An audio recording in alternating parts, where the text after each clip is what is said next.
안녕하십니까 수험생 여러분, 반갑습니다. 대산전기학원의 대표 강사 김민혁입니다.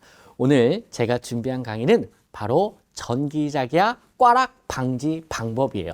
물론 방법만 말씀드릴 거는 아니에요. 실질적으로 전기자기약에서 꽃 중에 꽃인 가우스의 법칙을 아트로 설명을 드리도록 할 겁니다. 일단 주제는 차치하고 오늘 제가 드리고 싶은 말씀이 있었어요.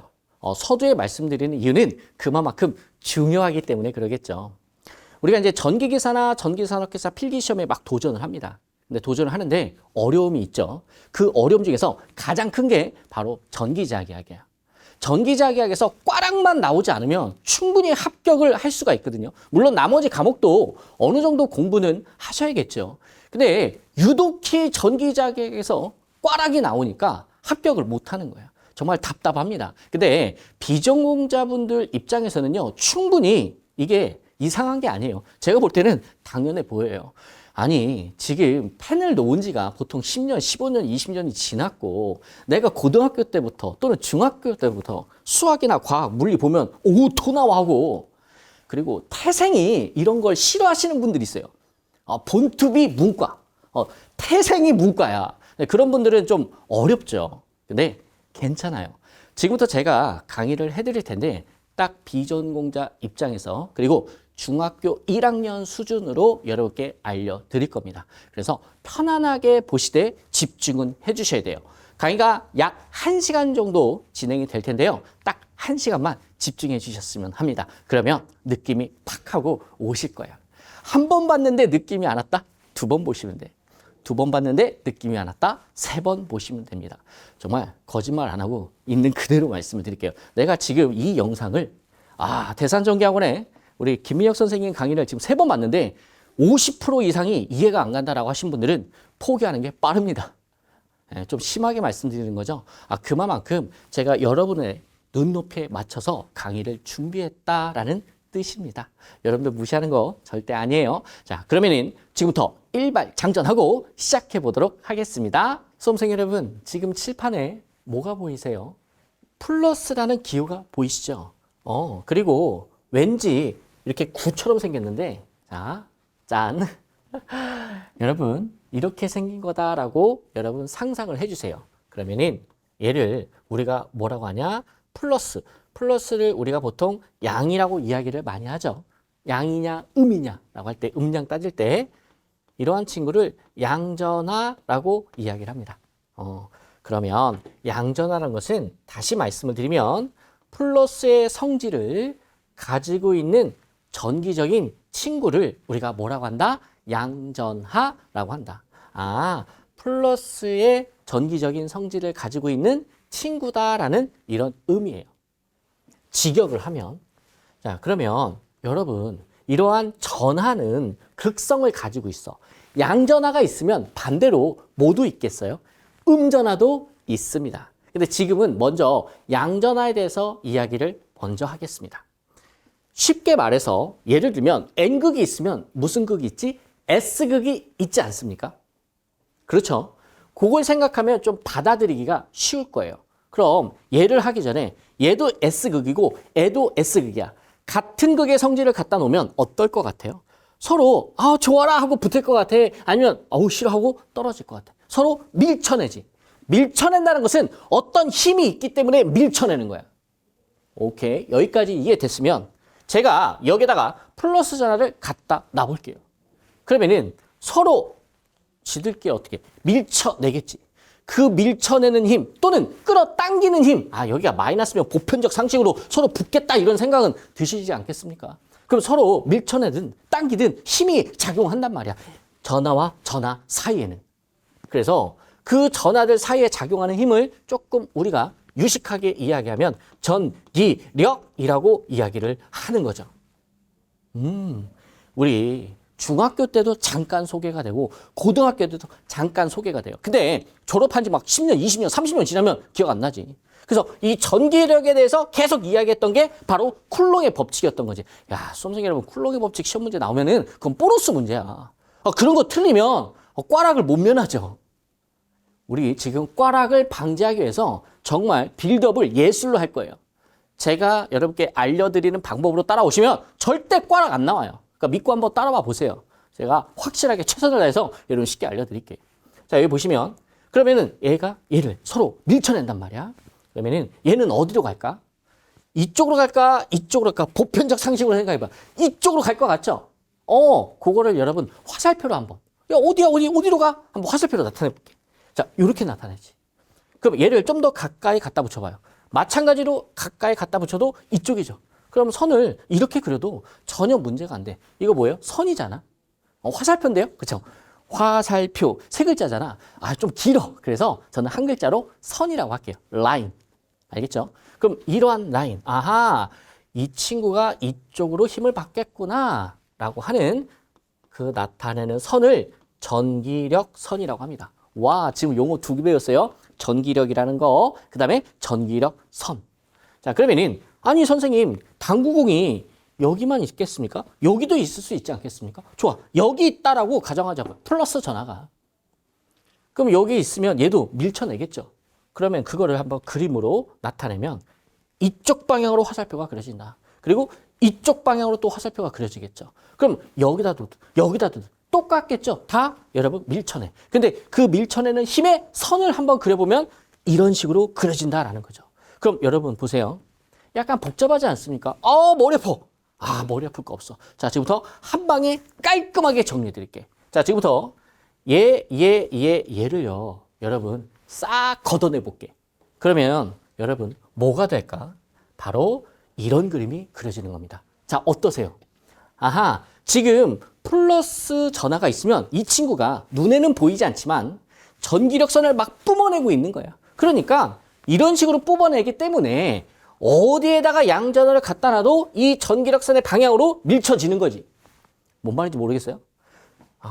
여러분 지금 이 강의가 이해가 안 가면 이제 포기해야 돼. 자, 보세요. 내가 예를 들어서 여기다가 플러스 전하를 갖다 놨다고 하자고요. 그럼 얘가 밑으로 가겠어? 저쪽으로 가겠어? 이 방향으로 간다 이런 얘기죠. 이해되시죠? 자, 요 노란색 선을 뭐라고 한다고요? 전기력 선이다. 자, 여기서 하나 기억하셔야 될 거. 전하는 뭘 뿜어낸다? 그렇죠. 전기력 선을 뿜어낸다. 우리가 예를 들어서 여러분 여기 뜨거운 난로가 있다고 생각을 할게요. 그러면은 근처에 가면 어때요? 완전 애를 딱 만지지 않아도 그 열기가 느껴지죠. 왜 느껴져요? 얘가 뭘 뿜어내요? 열을 뿜어내죠. 그 열을 뿜어내는데 그걸 선으로 표현한 게 적외선이잖아. 처음 들어봤어요, 적외선? 아니죠? 이해되시죠? 자, 요런 걸 우리가 이제 전기력선이라고 한다. 오케이. 아주 잘하셨어. 자, 그럼 지금부터는 어떤 얘기를 할 거냐? 자, 이제 스텝 2예요. 잘 보세요. 여러분, 지금 보이십니까? 여기는 작은 당구공이 있고 여기는 큰 당구공이 있어. 즉, 조금 뭐라 할까? 아주 쉽게 각색하면 얘는 작은 전하가, 얘는 큰 전하가 있는 거지. 그러면은 지금 예를 들어서 얘가 여러분 전하량. 자, 이 친구가 가지고 있는 전기의 양을 우리는 전하량이라고 그래요. 양. 많고 적음을 나타낼 때는 말하는 양. 응? 그 전하의 양이 예를 들어서 8이라고 할게요. 그리고 이 친구의 전하량. 그러면은 딱 느낌이 얘가 훨씬 큰 당구공이니까 여기에 전하가 훨씬 많이 당기겠지. 이렇게 생각하는 게 쉬워요. 선생님 그거 틀렸는데요. 그렇게 이제 딴지 걸리면 이제 자기 합격 못 해. 아시겠죠? 그러면은 이 친구의 예를 들어서 전하량이 16이라고 그냥 가정할게요. 그러면은 몇 배 더 얘가 큰 거야. 2배 더 큰 당구공, 전하가, 양전하가 있다 이런 뜻이지. 자, 근데 제가 아까 좀 전에 뭐라고 이야기했죠? 양전하는 뭘 뿜어낸다고? 전기력선을 뿜어낸다고. 자, 지금부터 이 전하량이 8이라는 전하량을 가지고 있는 이 전하가 뿜어내는 전기력선을 한번 보여드릴게요. 자, 이렇게 뿜어냅니다. 그래서 8개 뿜어낸다라고 가정했어요. 자, 그러면은 얘 한번 봐줘요. 그럼 그냥 한번 여기서 퀴즈. 어떤 그림이 나올까? 이 전기력선의 개수가 더 많을까 적을까? 느낌상 많겠지. 느낌상. 이렇게 많아집니다. 와우. 여기서 중요한 우리 전기자기학을 공부할 때 40점을 넘기 위한 중요한 포인트들이 있어. 그 중에 하나가 지금부터 나오는 거야. 오케이? 자, 그러면은 전하에서 뿜어내는 이 전기력선의 개수를 넘버 n이라고 하자. n이라고 하자. 그리고 전하의 양을 q라고 할게요. 그럼 전하량이 많으면 많을수록 전기력선도 어떻습니까? 많아지겠죠? 오케이. 그럼 요렇게 표현해. 여러분들 공부를 손에 놓은 지 너무 오래되신 분들은 기억이 안 나요. 괜찮아요. 그때그때 물어보고 그때그때 해결하면 됩니다. 여러분 요 표시는 비례한다라는 뜻이야. 비례한다라는 말은 같이 움직인다 이런 뜻이야. 얘가 커지면 얘도 커지고 얘가 작으면 얘도 작아지고 반대로 얘가 작다라는 것은 얘가 작다라는 의미고 얘가 크다라는 것은 야 이것까지 설명하면 이제 초등학교 산수 다시 해야 돼. 자 어찌됐든 간에 여기서 중요한 포인트는 요거예요. 아 전기력선의 수, 넘버예요. 수는 요 개수는 무엇과 비례한다? 전하량과 비례한다. 근데 우리 시험에서는 용어를 조금씩 바꿔요. 그래서 전하량과 맨날 같이 쓰는 동의어가 뭐냐? 전기량이라고 이야기를 또 많이 합니다. 그래서 회로 이론에서도 전기량 또는 전하량 자기 마음대로 바꿔 쓰는 거죠. 예를 들어서 강사님이라고 불러도 되고 교수님이라고 불러도 되고 선생님이라고 불러도 되고 전혀 상관없는 거야. 근데 이제 비전공자 입장에서는 이런 것들이 하나씩 탁탁탁탁 걸리는 거지. 다 걸려. 괜찮아요. 공부를 조금만 하다 보면 용어는 자주 쓰다 보면 이제 자연스럽게 여러분 체화가 됩니다. 그러니 포기하지 마시고요. 공부만 하시면 무조건 꽈락 넘어요. 대신 공부하는 방법이 중요하지. 그 방법과 그리고 시험 문제 나오는 콕콕 집어드리는 거 그리고 문제 풀어드리는 거 대산전기학원에서 다 해결해 드리니까 걱정하지 마십시오. 어찌됐든 자 여기까지 여러분께서 충분히 이해가 되셨으면 여러분 스텝 3로 한번 넘어가 보도록 하겠습니다. 이번에는 뭘 준비했냐면 여러분들 요 파란색 판이 보이십니까? 이거는 제가 이미의 도체판을 그려 놓은 겁니다. 도체판이요? 잘 모르겠는데요? 라고 생각하시는 분들은 쉽게 이렇게 생각하시면 돼요. 구리로 만든 판이다. 금속 판이다. 근데 판과 판이 지금 붙어 있어? 아니면 떨어져 있어? 떨어져 있지. 오케이. 이 상태에다가 제가 뭘 할 거냐면 이 왼쪽에 있는 금속 판에다가 플러스 전하들을 이렇게 갖다 놓을게요. 심어놨어. 그리고 이쪽에다가는 마이너스 전하를 심어놨어요. 제가 아까 전에 뭐라고 말씀드렸죠? 플러스 전하는 뭘 뿜어낸다고? 그치. 전기력선을 뿜어낸다고. 그럼 그 뿜어내는 전기력선이 누구한테 갈까? 마이너스한테 갈 것 같은 보편적 상식으로 아니면 여러분 우리가 살아오면서 경험치가 있지 않습니까? 그 경험치로 보면은 플러스에서 나온 전기력선이 음전하 쪽으로 간다더라. 그래서 그림이 이런 식으로 그려집니다. 아하, 그러면 여러분 얘가 뭐라고 그랬었지? 전기력선이다라고 말씀을 드렸었죠. 그럼 잠깐만 여기 플러스 전하가 많으면 많을수록 전기력선도 많아진다고 했었죠. 그러면은 이 공간에는 얘하고 힘이 작용을 하잖아요. 그걸 뭐라고 하지? 전기력이라고 하지. 그 전기력이 미치는 이 공간 그걸 우리가 뭐라고 하지? 뭐라고 해? 그렇지. 전기력이 미치는 그 공간을 전기장이라고 한다. 요 장자가 field란 뜻입니다. 아하, electric field가 여기에 존재하게 되는 거죠. 그리고 그 전기장이 세냐 약하냐 라고 할 때 여러분 우리가 어떻게 이야기하냐? 전기장의 세기를 기호를 대문자 2로 많이 씁니다. 물론 이 기호를 바꿀 수는 있어요. 근데 우리 전기 산업기사 또는 전기기사 시험에서는 전기장의 세기를 보통 대문자 2로 많이 나타내요. 그러면 이러한 전기장의 세기는 전기력선의 개수와 아주 밀접한 관계가 있는 거죠. 이해되시죠? 그러니까 전기력선이 많다는 얘기는 뭐가 센 거야? 그렇지.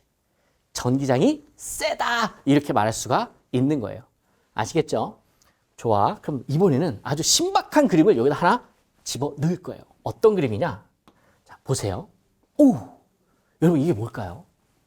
지금 얘가 뭐냐면 우리는 얘를 유전체라고 이야기를 합니다. 아니 선생님, 저는 태어나서 유전체라는 말 처음 들어봤는데요. 괜찮아. 제가 쉽게 풀어드릴게요. 여러분 어떤 공부를 하든 용어만 정확하게 이해를 하시면 물론 각색해서 이해시켜 드릴 거예요. 그럼 공부하기가 훨씬 수월해. 지금 유전체 여기서 유는 유도된다라는 뜻이야. 전은 전하라는 뜻이야. 체는 물질이라는 뜻이. 전하가 유도되는 물질을 이렇게 가운데다 갖다 놨어. 아니 선생님 그래서 뭐가 어떻게 바뀌는데요? 자 보세요. 여기 안에는 여러분 가상으로 여러분 상상을 해보세요. 여기 안에는 전하들이 있다라고 가정할게요. 근데 이러한 전하들이 이쪽에다 플러스 전하를 갖다 놓으면은 이 전하들이 여러분 어떻게 될 것 같아? 움직이기 시작해. 그러면 여기가 플러스면 여기는 뭐가 올 것 같아? 느낌상. 그렇죠? 느낌상 마이너스 전하가 유도된다라는 거지. 이렇게 전하가 유도되는 물질을 뭐라고 한다? 유전체라고 한다. 그럼 이 짝에는 어떻게 될 것 같아요? 사투리가 나오면 안 되는데. 자, 여기 마이너스 극판이야. 그럼 여기는 무슨 전하가 올 것 같아? 플러스 전하가 드르륵 하고 오겠죠. 여기까지 이해되셨습니까? 좋습니다. 자, 여러분들 지금 잘 봐봐. 유전체 안에서 또 다른 플러스 전하, 마이너스 전하가 생겼고 극성이 생겼다 이거지. 이걸 유식한 말로 분극이라고 해. 원래는 극성이 없었는데 양쪽에다 이런 극성의 물질을 갖다 대니까 이 안에서 원래 막 무질서한 친구들이 짜자자작 하고 라인을 쫙 잡는 거지. 일동기입하면서 쫙 갖다 붙이는 거야. 자, 그럼 여기서 끝나는 게 아니라 자, 여기서 이제 중요한 게 나와요. 제일 중요한 거. 자, 보세요. 제가 아까 전에 우리가 뭐라고 했었죠? 플러스 전하에서 뭐가 튀어나온다고. 전기력선이 튀어나온다고 했었죠. 뿜어나온다고. 발산된다고. 그러면은 여기서 발산돼. 뿜어나오면 어디로 갈 것 같아? 마이너스로 가겠죠. 그래서 이런 식으로 여러분 전기력선이 만들어져. 어디 안에서? 유전체 내에서 빨간색 전기력선이 만들어집니다. 자, 여기서 중요한 거 나와. 잘 들어보세요. 여러분들 아까 전에 여기 플러스 전하와 마이너스 전하 요 극판과 극판 사이에 여기 전기장이 존재한다라고 하면서 노란색 화살표가 무지막지하게 나가지 않았습니까? 그거 다시 그려도요. 상상할 수 있잖아요. 근데 노란색 화살표 잘 보시면 이 방향이었거든요. 이 방향. 근데 빨간색 화살표는 같은 방향이야? 반대 방향이야? 반대 방향이죠. 그 말은 뭐냐? 이 노란색으로 한번 해볼까요? 아까 전에 노란색이었으니까. 이 노란색 전기력선과 반대 방향이니까 얘를 어떻게 하는 거야? 상쇄시킨다 이렇게 되는 거예요. 이해되십니까? 아하, 그러면 예를 들어서 유전체가 있는데 그 유전체에 유전율 전하가 유도되는 비율을 나타내는 거예요. 그리고 유전율을 저는 입실론하고 제로라고 쓸게요. 기호예요. 그러면은 이 유전율이 높으면 높을수록 여기에 전하가 많이 유도된다 이런 뜻이라고. 그럼 여기에 전하가 많이 유도되면 유도될수록 원래 오리지널 요 노란색의 전기력선은 커질까 작아질까? 작아지겠죠. 이해되십니까? 그래서 이러한 이야기가 나오는 거야. 이야, 이 노란색 전기력선의 수는 이 유전체의 유전율과 반비례한다라는 결과가 나오는 거예요. 어려워? 입실론 제로가? 그러면 한국말로 써볼까요? 여기다가 이렇게 유전율 분의 1이다 이런 뜻이라고. 지금 여기 엄청 중요한 거 나왔어. 그래서 우리 전기자기학을 내가 공부를 해서 전기산업기사, 전기기사를 따겠다 하시는 분들은 이 공식 알고 있으면 되게 중요해. 되게 좋아. 그러면은 아까 전에 어떤 얘기를 했었냐면 이런 얘기를 했었어요. 기억나시나요?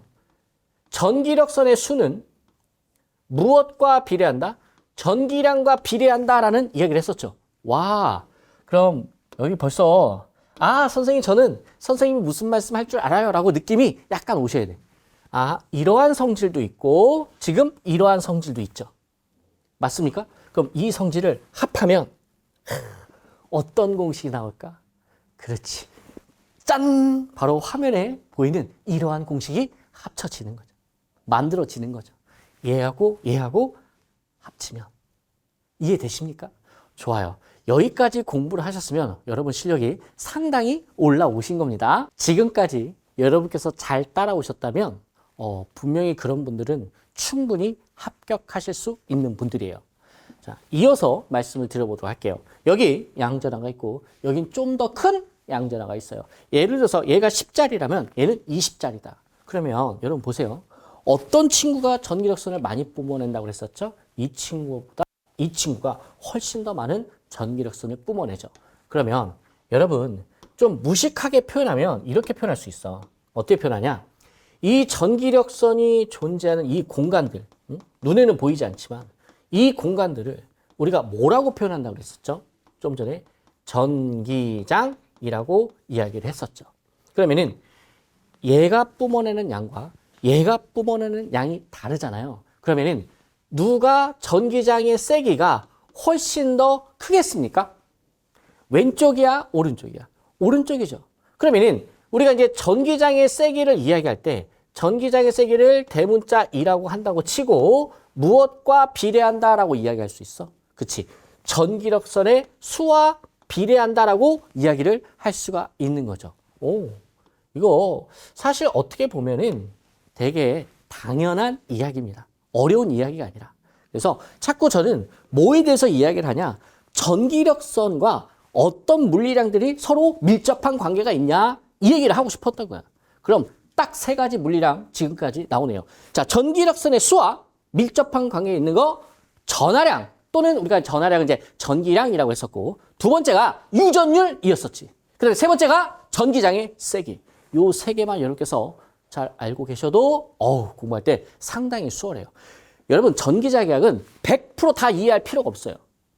알겠죠? 포인트 되는 부분들만 이해를 하셔도 나머지 공식들을 암기를 할 때 여러분 당황하지 않아.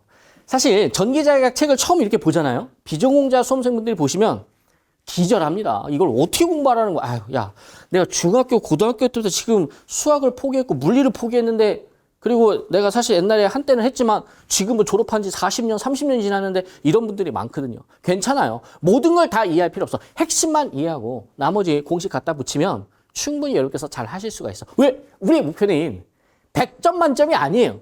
100점 중에 40점만 넘자. 여러분 전기자기학에서 꽈락 면하면 거의 합격이에요.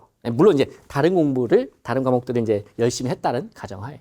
자, 여기에서 이렇게 또 결론을 맺도록 하겠습니다. 수험생 여러분, 우리가 지금까지 뭘 했냐면 전기력선의 수와 밀접하게 관계 있는 물리량 세 가지를 봤다고 했잖아요. 하나만 더 추가를 할게요.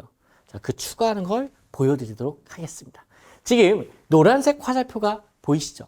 얘는 뭐죠? 전기력선이죠. 여러분, 저쪽 어딘가에 양전하가 있나 봐. 그리고 이쪽으로 온다라는 것은 이쪽 어딘가에 음전하가 있겠지. 예, 그렇게 여러분께서 상상하시면 되는 거고 지금부터는 주인공이 이 전기력선보다는 여러분께서 다른 걸 보셔야 돼. 그게 뭐냐? 여러분, 이 그림이에요.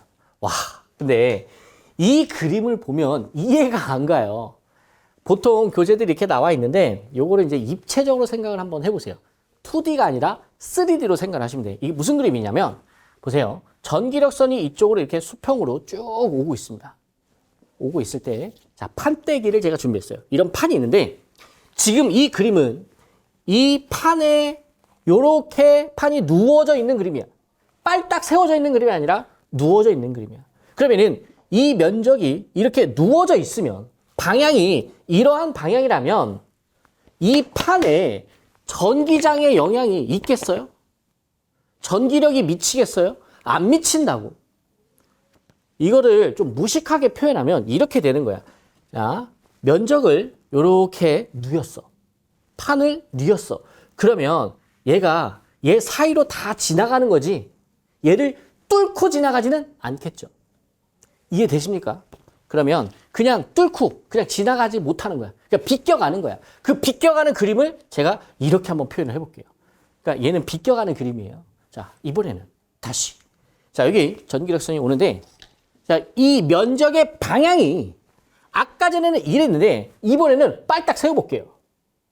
오, 그러면은 여기에는 전기장의 영향이 많이 미쳐지겠죠. 전기력선의 개수가 많이 들어가겠죠. 이해되십니까? 그래서 이렇게 빨딱 세워진 이 면적이 크면 클수록, 전기력선의 개수는 많아지는 거지.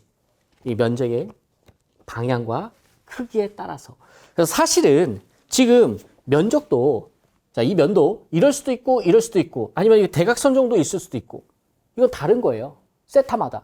그래서 조금 어렵게 말하면 면적이 벡터야. 와, 면적이 벡터야? 느낌이 안 오잖아. 근데 이런 식으로 생각을 하면 아, 면적도 벡터가 될 수가 있구나. 어렵습니까? 어려우면 버리시면 돼. 대신에 요거 하나만 챙겨가자고. 뭐냐면 자, 이렇게 빨딱 세웠어. 세웠을 때 전기력선의 수를 한번 보자 이거지. 이 뚫고 지나가는 전기력선의 수가 많아져 적어져. 많아진단 말이에요. 즉 뚫고 지나가는 면적이 크면 클수록 전기력선의 수는 면적과 뭐다? 비례한다라는 거지. 물론 얘는 방향 벡터인데 이렇게까지 이야기를 하면 전기자기하기 어려워져. 그래서 적당히 이해하고 딱 끊는 거예요. 알겠죠? 그러면 와, 어마어마한 공식이 이제 나옵니다. 아까 전에 세 번째 공식이 어떤 거였냐면 이런 거였었어. N은 무엇과 비례한다? 전기장의 세기와 비례한다. 이런 거 나왔었죠. 그럼 벌써 느낌이 좀 오십니까? 이 공식과 이 공식을 막 합치고 싶지 않습니까? 저는 막 합치고 싶은데 그래서 어떤 공식이 나오냐? 짠! 이런 공식이 나오는 거예요. N은 뭐다? ES다라는 거. 너무너무 중요한 공식이야. 그리고 이러한 공식들을 여러분들께서 좀 이걸 이해를 하면서 한 40%만 이해하는 거야. 40% 정도 이해하면서 내 걸로 만들었다? 그럼 나머지 여러분 여기에서 나뉘어지는 여러 가지 공식들이 있는데 그 공식들이 어색하지가 않아. 어색하지 않으면 성공한 거예요, 여러분. 낯설다? 이미 게임 끝난 거예요, 그거는. 자, 여기까지 했고요. 자, 지금부터 여러분 다음 단계를 가기 전에 총정리를 한번 해보도록 할게요. 배운 거 별로 없어. 제가 예를 많이 들어서 여러분 많이 배운 것 같지만 사실 알맹이만 모아보면 그렇게 많지가 않습니다. 자, 첫 번째 여러분 중요한 거 뭐예요? 전기력선의 수 N은 입실론 제로분의 Q다. 전하량 전기량에는 비례하고 여러분 유전율에는 뭐예요? 반비례한다 라고 이야기를 할 수가 있죠. 여기까지 이해되셨죠? 자, 그 다음에 여러분 뭐 배웠어요? 그렇죠. N은 뭐다? ES다라는 거. 너무너무 중요한 공식이야. 이 두 가지를 가지고 지금부터 가우스의 법칙을 설명드리도록 하겠습니다. 그러면은 이 가우스의 법칙이 그 어려웠던 게 여러분께서 이해가 되고 시험에 자신감이 생기실 겁니다. 수험생 여러분, 가우스의 법칙 넘어가기 전에 간단한 수학 기호 하나 알려드리도록 하겠습니다. 자신 있으신 분들은 스킵하셔도 상관은 없어요. 제가 그림을 하나 준비했어요. 이거 뭐예요, 여러분? 그쵸. 더하기라는 기호죠. 여러분, 기호라는 것은 여러분과 저, 그리고 많은 사람들이 약속을 해놓은 거예요. 그러면은 이런 표시가 있으면 A와 B를 합하세요. 이런 이야기죠. 예를 들어 볼까요? 2 더하기 2는 얼마예요? 4. 지금 여기 플러스라는 기호를 썼습니다. 오케이. 자, 그러면은 요거 한번 해볼까요? 1부터 1 더하기 2 더하기 3 더하기 땡땡땡땡 해서 10까지 몽땅 다 더해 볼게요. 그러면 대략 얼마가 나오냐? 대략은 아니고 확실하게 55가 나올 겁니다. 그러면은 이러한 이러한 덧셈들은 여러분 보편적 상식으로 봤을 때 쉬워요? 어려워요? 쉽단 말이야. 즉 우리가 일반적으로 사용했던 이런 플러스 더하기 기호는 단순한 덧셈을 할 때 우리가 이러한 플러스 기호를 쓰기로 약속을 했던 겁니다. 자, 여기까지는 잘 따라오셨죠? 자, 근데 이렇게 단순한 좀 쉬운 덧셈이 아니라 조금 빡센, 조금 어려운 덧셈을 해보자고요. 선생님 그게 도대체 뭔데요? 제가 지금 각색해서 설명드리는 거니까 편안하게 그냥 들어주세요. 자, 뭐냐면 자, 예를 들어서 아까 전에는 1부터 10까지만 더하지 않았습니까? 땡땡땡해서. 그럼 이번에는 좀 큰 수까지 한번 가볼게요.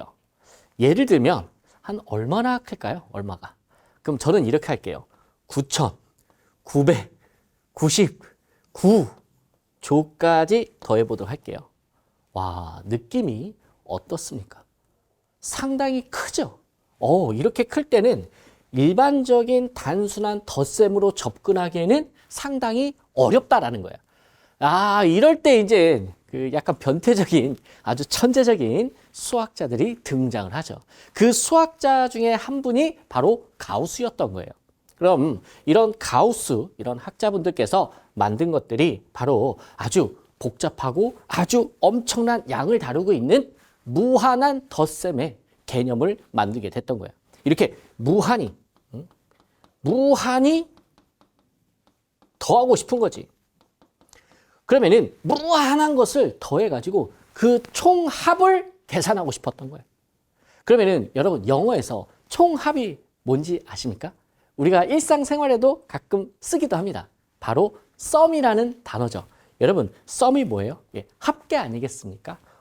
그러면은 얘는 쉽게 말하면 총합이다라는 거야. 언뜻 딱 보니까 여러분들 제가 어떤 글자에 좀 힘을 좀 많이 실었죠. 어느 글자에다 힘을 많이 실었어? 그렇지. S에다가 좀 힘을 많이 실었어요. sum은 알파벳 뭐로 시작해요? S로 시작한다라는 거야. 그래서 수학자들이 연구를 한 거지. 이렇게 무한히 더하는 개념, 그리고 그 모든 것을 다 더한 마지막 토탈값, 여기까지 구하는 그 sum의 개념. 그러니까 레벨이 다른 거죠. 약간. 이해되시죠? 자, 이럴 때 내가 어떤 기호를 쓰냐라는 거예요. 그럴 때 이제 등장하는 친구가 있습니다. 자, 지우고 다시 볼게요. 짠! 바로 이러한 기호를 쓰는 거야. 그러니까 쉽게 말하면 얘는 좀 유한한 덧셈, 그리고 얘는 무한한 덧셈의 총합을 이러한 기호로 표현을 합니다. 여러분, 이 표현이 마치 음표처럼 생기지 않았습니까? 음악 시간에 나올 법한 약간 이러한 기호인데, 아니면 좀 지렁이를 닮았다고 해야 되나요?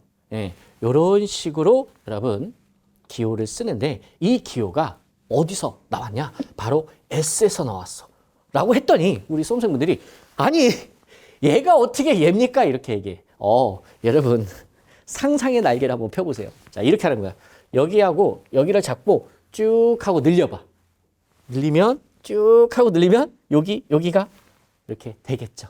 느낌 오십니까? 그래서 이거를 우리가 읽을 때 어떻게 읽냐? 인테그럴 이렇게 읽으셔도 되고, 또는 뭐 인티그럴 이렇게 읽으셔도 전혀 상관없습니다. 전체를 다 뭐해라? 더해라. 그래서 이거를 인티그럴 기호라고 하고요. 이거를 이렇게도 표현합니다. 한국말로 해야지. 적분 기호입니다. 자, 무슨 기호?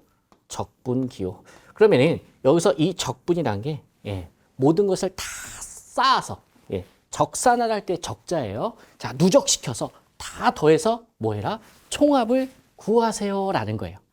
그러한 총합의 개념이 바로 적분기호 인티그럴입니다. 여러분들께서 전기자기학 책을 피잖아요. 그러면은 이 기호가 정말 많이 나옵니다.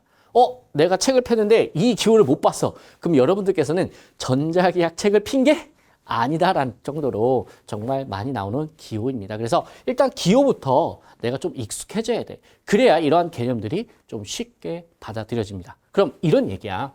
선생님, 뭐를 다 더해요? 뭐를 다 더할지는 그 내용물이 있겠죠. 아니, 강낭콩을 다 더할지, 땅을 다, 이 땅 면적을 다 더할지, 인구수를 다 더할지, 그 더할 만한 그 내용물이 있겠지. 그 내용물을 어디다 써주냐? 여기다가 이렇게 써줍니다. 그래서 요 안에 있는 것들의 총합을 계산하세요. 여기 안에 있는 것들을 적분해 주세요. 이런 이야기야. 그러면은 이 안에 있는 것들은 클까 작을까? 상대적으로 작어. 작은 것들을 무한하게 뭐해라? 다 썸하세요. 다 더해 주세요라는 기호입니다. 이러한 기호는 아주 많이 쓰여요. 여러분들 수학을 수학적으로 접근하게 되면은 정말 재미가 없어요. 그래서 최대한 여러분 눈높이에 맞춰서 지금 적분기호를 설명드린 겁니다. 그러면은 가우스의 법칙을 이야기할 때 이 기호가 나오겠어, 안 나오겠어? 나오겠지. 자, 그러면은 하나만 더. 나중에 여러분들께서 대산전기학원에서 같이 공부를 할 텐데 한 가지만 그냥 보편적 상식으로 알려드릴게요. 지금 제가 뭐라고 이야기했어요? 다 더하세요라는 거야. 그러면은 아니 도대체 어디서부터 어디까지 다 더하라 이런 이야기냐? 그럼 그냥 다 더하세요라고 하면은 그냥 이렇게 쓰면 되는 거야. 근데 약간 느낌이 쎄하죠. 아니 어디부터 어디까지? 이렇게 범위를 주어주는 거. 범위를 주어주는 거. 그 범위를 여기다가 써줘. 여기다가. 예를 들어서 0부터 무한대까지다 라고 하면은 처음 시작부터 끝까지 이렇게 범위를 써준 것을 정적분이라고 하는 거고, 요게 안 쓰여졌어. 아우 귀찮아 라고 하는 것을 우리가 뭐라고 한다? 부정적분이라고 그래. 부정이라고 한다 그래서 난 너가 싫어 이게 안 뜨야. 이게 아니고 부정이라는 것은 정해져 있지 않다란 뜻이야. 맞고 틀리고가 아니다. 이해되십니까? 그럼 부정적분 말고 정적분은 뭡니까? 예, 범위가 정해져 있다 이런 뜻이죠. 이해되시죠? 오케이. 너무 어려웠다고? 그럼 버리면 돼. 그냥 얘는 적분기호다라고 알고 계시면 됩니다. 지금부터 가우스의 법칙을 설명드리면서 깔끔하게 끝내드리도록 할게요. 지금 마지막 이 최종 공식을 여러분들께서 이해만 하신다면 여기에 관련된 내용들은 어지간한 것 갖다 붙여도 충분히 여러분께서 습득을 잘 하실 수가 있을 것입니다. 자, 지금 그림을 한번 준비했어요. 자, 이 그림이 좀 이해가 되셨으면 합니다. 지금 어떤 그림이냐? 찬찬히 말씀드릴게. 여기 양전하가 있는 거야. 아, 지금 여기 플러스 전하가 이렇게 있다라는 거지. 그러면은 이 플러스 전하는 뭘 뿜어내죠? 그치. 사방팔방으로 전기력선을 다 뿜어낸단 말이에요. 그렇다면 이렇게 뿜어내는 전기력선인데 얘를 한번 얼마만큼 전기력선이 많은지 알고 싶은 거야. 그래서 얘를 감쌌어. 뭐 했다고요? 감쌌다고. 여러분, 얘가 있으면 이렇게 여러분 또 다른 구를 만들어서 감쌌다 이야기야. 그러면 여기서 뿜어져 나오는 전기력선은 이 껍데기라고 생각을 해도 돼요. 이 바깥에 있는 구를 다 통과해서 나가겠죠. 지금 그 그림이야. 그걸 최대한 입체적으로 그린 겁니다. 이해되십니까? 오케이. 그러면은 지금 여기 전하가 있고 지금 이 친구는 뭐라고요? 구야, 구. 스피어. 지금 3차원이 알겠죠? 네. 구라고 이렇게 해서 봐주시면 돼. 그래서 요거를 요렇게 한번 볼게요. 자, 요렇게. 좀 느낌이 오십니까? 지금 가운데에 플러스 전하가 있고 얘를 감싸고 있는 구가 있다라는 이야기야.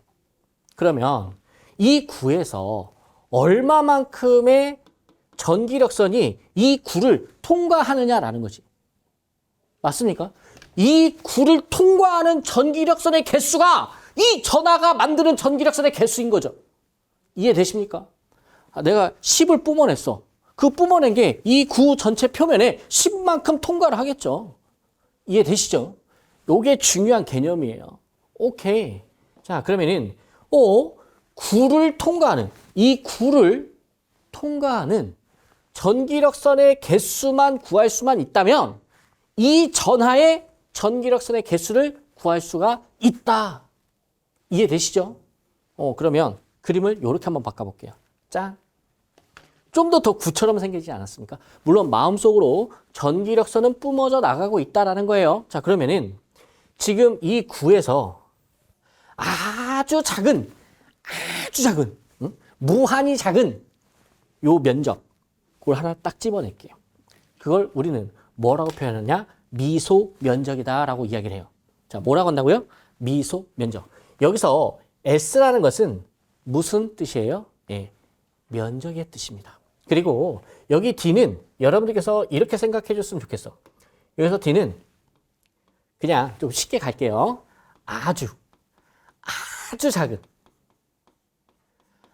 작은 이 구의 면적을 한번 생각해 보자라는 거지.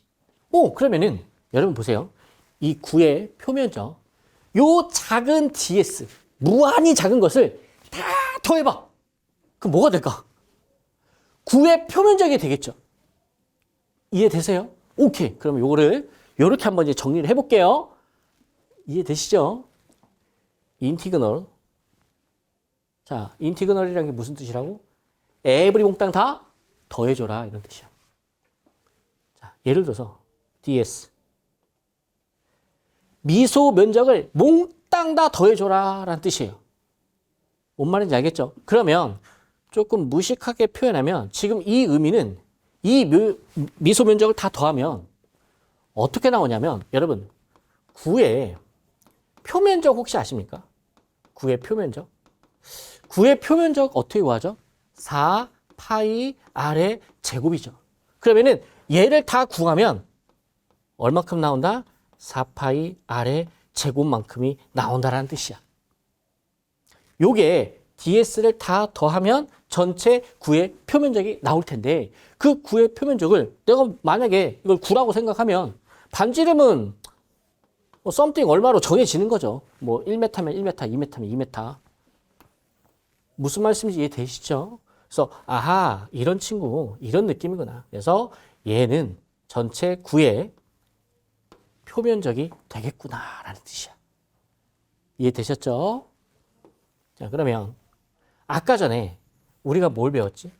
전기력선의 수 n은 뭘 배웠어요? S다라고 배웠죠. 와우. 자 그러면은 이제 거의 끝났어요 여러분들. 전기력선의 수는 ES다라고도 배웠지만 모두 배우면 와우. 입실론 제로분의 Q다라는 것도 배웠어. 아주 중요한 공식이죠. 그러면 이제 마지막으로 가우스의 법칙을 끝내도록 할게요. 자, 가우스의 법칙이라는 것은 어떤 거냐? 전기력선의 수 n은 이렇게 구합니다. 인티그널 2의 ds는 입실론 제로분의 q다라는 공식이 성립이 되는 거죠. 지금 여기에서 인티그널하고 ds를 한 것은 요 9의 표면적 전체를 다 구하기 위해서 이렇게 미소 면적을 갖다가 구한 겁니다. 이해되십니까? 오케이. 끝이야. 근데 많은 전공 서적들이 어떻게 이게 편집돼서 쓰여 있냐면 너무나 이제 당연하다 보니까 얘를 빼고 그냥 이렇게만 딱 쓰여 있어. 이렇게 쓰여 있고 끝나. 그러니까 이게 도대체 이거 어쩌라는 얘기야. 대부분의 교재들이 이렇게 되어 있어요. 근데 공부를 할 때 좀 이해를 하면서 공부하면 좀 더 좋지 않겠습니까? 그래서 여기다가 마음속으로 n이 있다더라 라고 생각하고 공부를 하시면 진짜 쉬워요. 여기까지가 여러분 가우스의 법칙이었습니다. 결국은 이 공식 여러분들께 조금 눈에 익게 해드리려고, 눈에 익숙하게 해드리려고 이렇게 설명을 드린 거예요. 자, 그러면 공부는 어떻게 하는 거냐? 설명을 쭉 들었잖아요. 그러면은 n은 인티그널 EDS, 이거는 입실론 제로분의 Q. 이게 쭉 하고 느낌이 오시잖아. 봐봐, 이해가 되죠? 전기력선에서는 Q하고 전기량 전하량하고 비례한다고 그랬고 유전율하고 반비례한다고 그랬고 전기력선의 수는 면적과 그 다음에 전기량의 세기의 곱에 비례한다고 했었잖아. 물론 제가 몰라서 여러분께 설명을 안 드리는 건 아니고 원래 이걸 수학적으로 들어가면 얘는 도트예요. 내적이란 말이야. 원래는 이게 방향 벡터이기 때문에 내적을 해야 돼요. 근데 제가 지금 내적 이야기를 하면 공부하기가 싫어져. 그리고 그거 몰라도 가우스의 법칙 관련된 문제 푸는데 전혀 문제 없어요. 그래서 가급적이면 벡터 어쩌고는 다 빼는 거예요. 저만 알면 되잖아요, 여러분. 제가 뭐 몰라서 여러분께 강의를 못하는 건 아니겠죠, 여러분. 그래서 이 공식을 딸딸 외우는 거야. 자, 마무리해보죠. 자, 끝났어. 첫 번째 나왔던 공식 n은 입실론 제로분의 q 중요하다고. 그 다음에 두 번째 n은 뭐라고? ES. 그 다음에 세 번째 마무리 가우스의 법칙 n은 인티그럴 EDS는 뭐다? 입실론 제로분의 q다라는 거야. 자, 여기까지가 가우스의 법칙이었습니다. 수험생 여러분 좀 이해가 되시나요? 이해 안 갈 수도 있어. 근데 여기까지 공부를 하면 이해가 안 갈 수도 있어요. 그래서 지금부터는 뭘 해드릴 거냐? 이것과 관련된 기출문제를 한번 깔끔하게 한번 풀어드리도록 할게요. 기출문제 풀 때 최대한 여러분 쉽게 꼼꼼하게 풀어드리도록 하겠습니다. 수험생 여러분, 이제 문제를 풀면서 우리가 배웠던 것들을 바로 적용을 해볼게요. 내가 이해하고 암기한 공식이 있다면 문제까지 반드시 풀어봐야 돼. 왜? 결국에는 문제를 푸냐 못 푸냐가 합격의 당락을 결정짓기 때문에 내용만 백날 알아서는 소용이 없습니다. 자, 내용 한번 살펴볼게요. 1번 문제입니다. 진공 중에 놓인 Q 쿨롱의 전하에서 전하가 있대. 예를 들어서 플러스 양전하가 있다라고 생각하시면 돼요. 그리고 진공 중에 놓인 이게 무슨 말이야? 이 주변이 아무것도 없는 진공 상태입니다. 이런 얘기야. 그러면 여러분 그냥 상상을 해보세요. 우주 있지? 우주가 진공이지?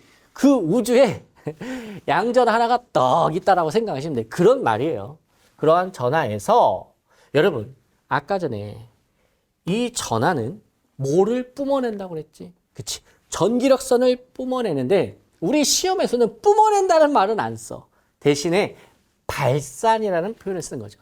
발산! 좀 비슷하지 않습니까? 그래서 얘가 이렇게 전기력선을 뿜어낸다. 뿜어내는 그 전기력선의 수니까 넘버지. 그럼 넘버 n은 어떤 관계가 있냐?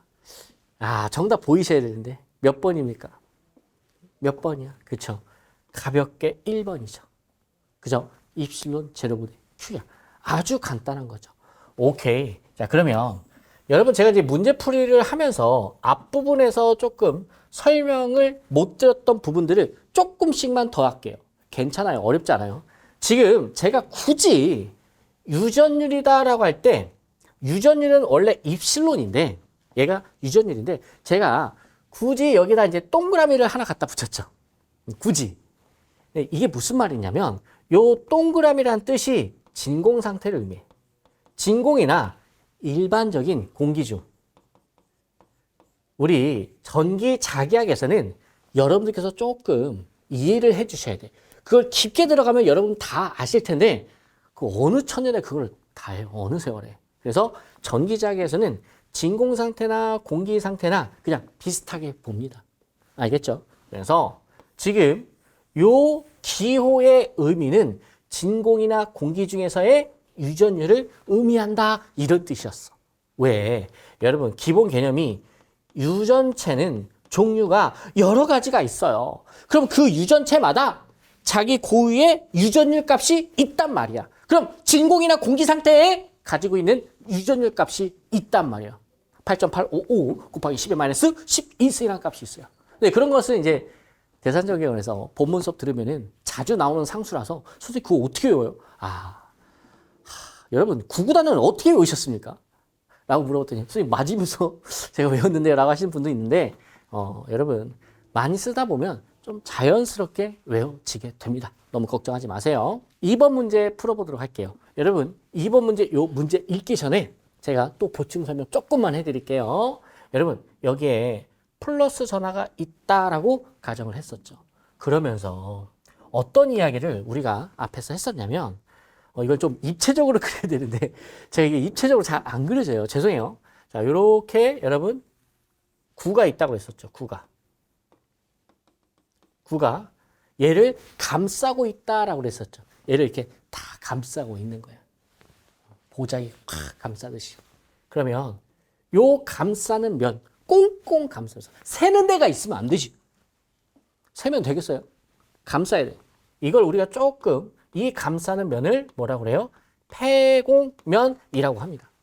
그럼 이런 구를 폐곡면이라고 하는데 그 폐곡면을 뚫고 지나가는 이 전기력선의 수는 어떻게 구했었어? 이렇게 구했었지.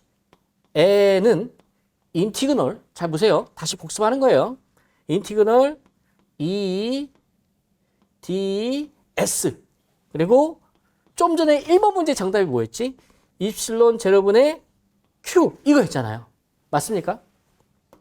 그러면 더하긴 더하는데 이 면적을 더하긴 더하는데 이 면적이 여러분 여기다 동그라미를 할게. 지금 뭘 그렸어? 동그라미. 잘 안 보이세요? 이렇게 동그라미. 인티그널 하고 이렇게 동그라미를 했어요. 이건 무슨 뜻이에요? 예, 서클이죠. 서클은 여러분 세는 데가 없잖아. 그죠? 이 서클 표시가 폐곡면을 의미합니다. 그래서 가우스의 법칙을 이야기할 때 이 동그라미를 쓸 때도 있고 뺄 때도 있습니다. 근데 조금 더 정확하게 표현하는 것은 이 동그라미까지 해주면 좀 예쁘지. 매너가 좋은 사람이죠. 이해되시죠? 좋습니다. 자, 그럼 여기까지 이야기를 들으시고 다시 한번 볼게요. 폐곡면을 통과하는 전기력선의 다박. 여러분, 전속이라는 말은 조금 쉽게 말하면 전기력선의 전체량. 여기서 뿜어져 나오는 다 전기력선의 그 수를 이야기해요. 전속과 폐곡면의 이 내부에는 뭐가 있지? 그치? 내부의 전하. 요 내부의 전하. 맞습니까? 이것과의 상관관계를 나타내는 법칙은 느낌이 오십니까? 왠지 가우스의 법칙 같지 않습니까? 일단 폐곡면 나왔잖아요. 그죠? 키워드들이 몇 개 나오잖아. 그럼 무조건 얘가 정답이 될 수밖에 없겠죠. 지금 폐곡면, 전속, 전하 딱 이 공식 나오면 되는 거다라는 거지. 좋습니다. 자, 이렇게 해서 이번 문제 마무리할게요. 여러분들 지금 문제 2개 풀었는데 이런 문제들이 과연 시험장에서 많이 바뀔까요? 안 바뀌어요. 그러니까 이론 듣고 공식 외우고 문제를 4-5번만 풀어보면 문제 보자마자 답이 나옵니다. 아니 선생님 복잡한 계산 문제는요? 아니 왜 복잡한 계산 문제를 다 풉니까? 꽈락만 면해도 합격을 하는데. 그래서 여러분께서 전략을 짜실 때 나는 전기자기에서 나는 무조건 90점 맞는다라는 분 제외하고는 일반적으로 다른 과목이 튼튼하면 전기자격은 꽈락만 면해도 충분히 합격하십니다. 근데 꽈락 면하게끔 공부하면 딱 8개만 맞는 게 아니라 사실 찍어서도 맞거든요. 그래서 9개, 10개까지는 충분히 맞을 수가 있는 거지. 그래서 사실 우리가 이제 40점이다 라고 하는데 실제 점수는 얘보다 좀 높게 나와. 왜? 찍어서도 맞거든. 아, 찍어서도 안 맞는다? 그럼 이제 전생에 좀 잘못을 많이 한 거죠. 그렇게 생각을 해주시고 자, 문제 한번 풀어보도록 하겠습니다. 폐곡면을 통하여 벌써 가우스가 탁 튀어나와야 돼. 이 폐곡면. 폐곡면을 통하여 나가는 전기력선의 총수는 전기력선의 총수니까 n이 빡 하고 튀어나와야겠죠. 그럼 그 공식 또 써야 돼. 이제 팔 아파서 하나만 쓸게요. n은 입실론 제로분의 뭐였지? q였죠. 자, 문제 아직 끝까지 안 읽었어. 자, 여기까지만 놓고 요거를 다시 써볼게. n은 여러분 이렇게 써도 되지. q에다가 잘 보세요. q에다가 곱하기 입실론 제로분의 1 이렇게 써도 전혀 문제 안 되죠. 선생님 이거 이해가 안 가는데요? 산수를 다시 하셔야 되는지 그런 분들은. 어찌됐든 이렇게 표현해도 전혀 문제가 안 된다는 거야. 그러면 이렇게 표현했다고 가정하고 이걸 한번 읽어볼게.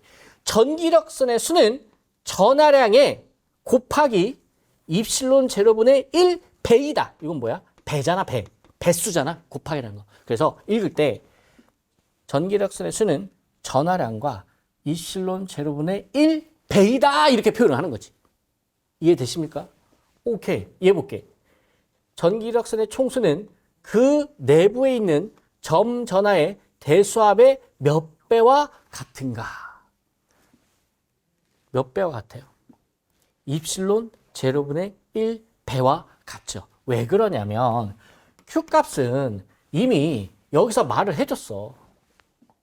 그러니까 얘는 없는 셈 쳐도 상관이 없어요. 그래서 입실론 제로분의 1 배이다. 여러분 걱정하지 마세요. 문제 바뀐다 안 바뀐다?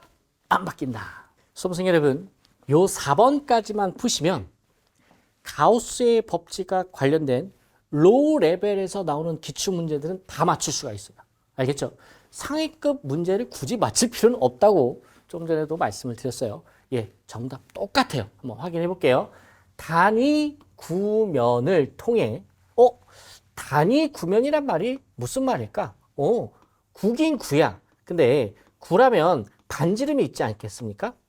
반지름 R이 있을 거야. 근데 그 R이 단위래. 단위란 말은 반지름이 1m다라는 뜻입니다. 그럼 반지름이 1m짜리 구를 생각하시면 돼. 이해되시죠? 오케이. 그러면 이런 내용이지. 요렇게 그래요. 그리고 요렇게 이런 식으로 그림을 그려볼게요. 지금 이게 구죠. 구인데 이 친구의 반지름이 얼마다? R이다 이런 뜻이라고요. 그리고 거기에 구 내부에 여기 내부에 전하가 있다 이런 얘기죠. 이해되십니까? 구 내부에. 그럼 이 내부에서 뭐가 뿜어져 나와? 전기력선이 뿜어져 나온다라고 했을 때 전기력선의 수는 정답 뭐예요? 입실론 제로분의 Q죠. 보세요. 정답이 똑같은데 물어보는 방식이 다르죠. 그 시험에서 자주 나오는 것만 지금 추린 거야. 그래서 내용 배우고 이것과 관련된 유형 문제들 서너 개만 풀면 여러분 학급의 문제는 우리가 다 맞출 수 있는 거예요. 그렇게만 공부를 해도 여러분 합격하십니다. 이해되셨죠? 오케이. 자, 그러면은 또 5번으로 넘어가도록 할게요.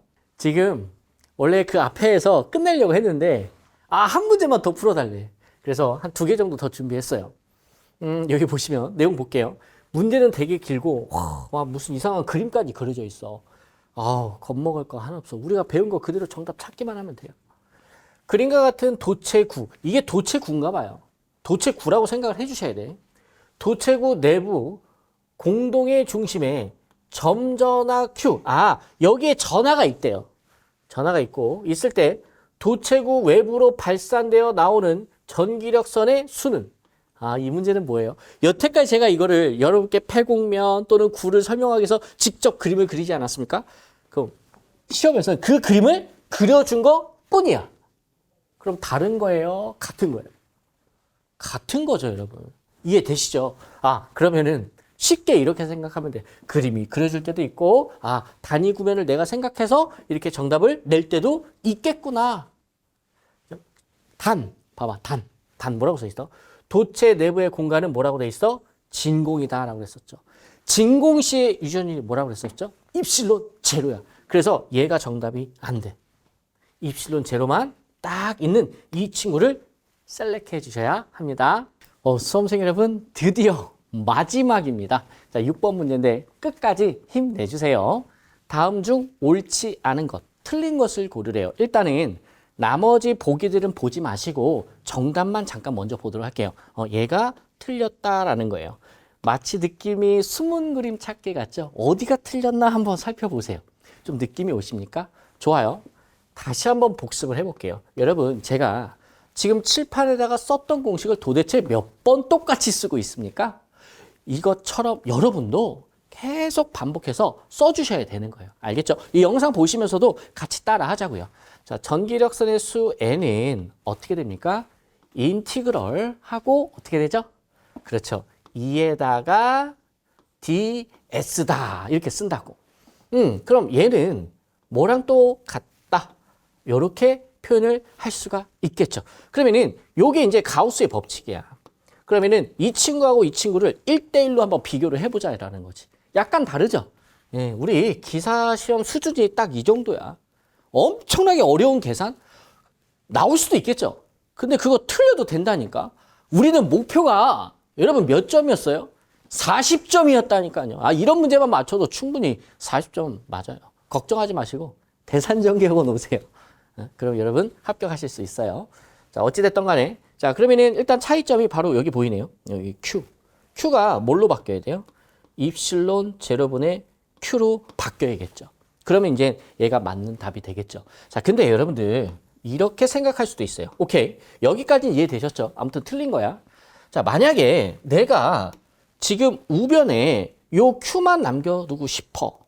그러면은 얘도 맞는 식으로 바꿀 수가 있어. 우변을 그냥 냅두고 싶대. 그럼 좌변을 건드려도 돼. 그럼 어떻게 하냐면, 자, 보세요. 여기서 Q만 남으려면 얘와 얘. 자, 복잡하니까 얘는 지울게요.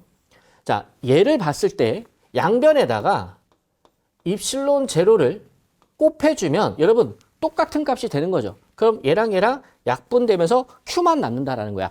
다만 이 짝에다가도 뭐를 곱해줘야 돼요? 입실론 제로 유전율을 곱해줘야 된다. 이런 의미예요. 이해되셨죠? 자, 그러면은 예를 들어서 공식을 다시 써볼게. 그러면은 인티그널하고 여러분 여기다가 입실론 제로 이렇게 써볼게요. 2에다가 ds 이렇게 쓸게요. 이렇게 q 이렇게 쓰면 사실 정답이었던 거야. 아니면 뭐 입실론 제로를 여기 안에다 써도 돼요. 자, 기분 나쁘시면 이렇게 써볼게요. 자, 입실론 제로에 2 이렇게 써도 전혀 문제가 되지 않습니다. 사실은 이제 여러분께서 이제 공부를 하시면 실제 수업 시간에는 여기서 하나 더 알려드려. 뭐냐면 입실론 제로 2를 우리가 D라고 합니다. D라고 하면서 전속 밀도다라는 얘기까지 나와. 그러니까 꼬리에 꼬리를 물어. 전기자기학은. 그러니까 처음에 기준만 잘 잡아놓으면 내용이 살짝 바뀌는 것들을 잘 따라가실 수가 있는 거죠. 자, 여기까지 해서 요 문제의 설명은 끝내도록 하고요. 끝냈더니 뭔가 좀 아쉽죠, 여러분? 뭐가 아쉬워? 안 아쉬우세요? 자, 1번, 2번, 3번. 요 보기들이 여러분 어떻습니까? 궁금하지 않아요? 안 궁금할 수도 있겠죠. 근데 얘네들을 지금 설명하기에는 시간이 좀 부족한 것 같아요. 그럼 선생님 여기 있는 것들은 안 중요한가요? 다 중요해요. 지금 비전공자 선생님들께서 이 공식을 딱 보잖아요. 그러면 어떤 생각이 나냐? 오, 이거 무슨 암호같이 생기지 않았습니까? 자, 근데 공부를 조금만 하면 여러분께서 요 인티그럴, 요 기호가 이해가 됐듯이 이런 것들도 다 기호야. 그 기호만 이해를 해도 전기자기학 공부가 훨씬 더 수월합니다. 자, 나머지 내용은 대산전기학원의 오프라인 수업과 온라인 수업에서 보여드리도록 하겠습니다. 자, 여기까지 제가 준비한 것은 끝났고요. 여러분들 힘내세요. 포기만 하지 않으면요, 충분히 합격하실 수가 있습니다. 수험생 여러분 고생 많으셨어요. 1시간 동안 정말 힘드셨을 텐데 여러분 그래도 들어볼만 하지 않았나요? 너무 어려우시면 이 내용을 한 번, 두 번 이렇게 반복해서 시청해 주셨으면 합니다. 앞에서 말씀드렸지만 다시 한번 말씀을 드릴게요. 언제든지 궁금하신 내용이 있으시면 대산전기학원에 문의 전화 주시기를 부탁드릴게요. 수험생 여러분 포기만 하지 않으면 우리 합격할 수 있습니다. 스트레스 받지 마시고 공부 같이 시작했으면 좋겠습니다. 시청해 주셔서 감사합니다. 수험생 여러분 고생 많으셨습니다.